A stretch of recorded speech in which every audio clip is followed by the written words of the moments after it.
Hi everybody, I'm just making this a short, rough video on something that's been annoying me for a really long time. I have the Sennheiser mm-450s, which I assume you probably do as well, and like me you might have noticed that they are extremely bright when the Bluetooth is activated. I've already half pulled these apart, but these little blue lights here, extremely bright, especially when you're in dark areas like an aeroplane where you'd be using noise cancelling headphones. It's like a strobe for the poor person beside you, so much so that you can see the reflection of things, and yeah, extremely annoying for a great set of headphones, something they probably should have thought of. Anyway, it finally got to me too much and I attempted to fix it, and I think we've done it, so I'll quickly run through how I did it for everybody else. Now, these pads here, they're replaceable, so they do come off quite easy. I've already done it on the side that we needed to fix, so I'm not going to take everything completely apart, but I'll run through the steps all the same. So if you have the manual, or there's a PDF online, basically you just put your fingers inside the cup there, and there's a bit of a sort of a sock here. You can see it runs around the outside, and this gap, the leather material folds around, so just with a little bit of force there, it'll slowly separate. This is the one that I've taken off. So as you can see, it's got this little loop, this little cup. So this fits inside. So with a little bit of pressure, you'll see the fabric stretching, and then eventually it will just sort of come off on one side, and then you just slowly work it around. There's no clips or anything. Like I said, these are user replaceable, so they are designed to come on and off easily. Now, once you have that off, you'll see the speaker. Let me just turn this around here. So this is basically what you see, and there's 3 security screws. So you're going to need what, it's almost a hexagonal, I'm not sure if the camera's going to pick that up, probably not.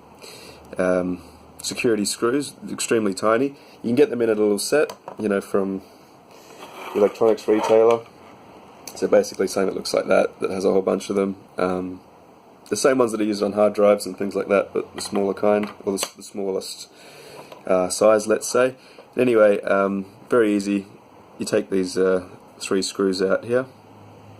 So 1, 2, 3, and then with a little bit of, I wouldn't say prying. There's no tabs or anything that's locking it in. It's literally just sitting there, and there's some rubber grommets behind there that you might need to use a little bit of force. From the same kit as well, you can use a screwdriver to just wedge it in there and very carefully separate the two.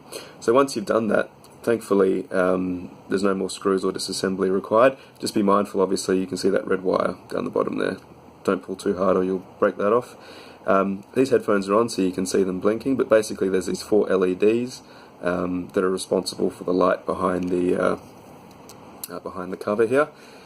Also there's another 2, one red one to indicate noise cancelling is on, and another blue one to indicate that Bluetooth is on. Now both of those are constant and they're not as bright, but while we're in there, might as well do all of them.